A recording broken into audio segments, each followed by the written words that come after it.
Good morning বন্ধুরা, কেমন আছো? আমি খুব ভালো আছি। দেখো আজকে কী কী মেনু রান্না করেছি সানডেতে, চলো তোমাদেরকে দেখো।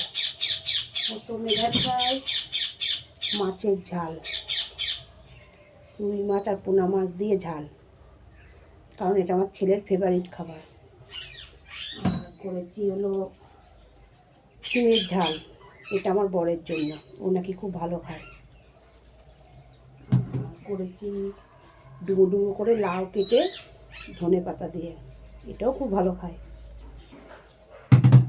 তার সাথে আছে একটু পালং শাকের চচ্চড়ি, নতুনত্ব খাবার, একটাও নতুন নাই, সবই পুরনো।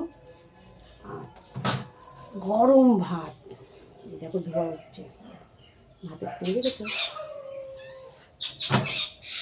যেহেতু আমি কাজে যাবো, তাই সকাল সকাল আমাকে রান্না করতে হয়। Tata, bye bye.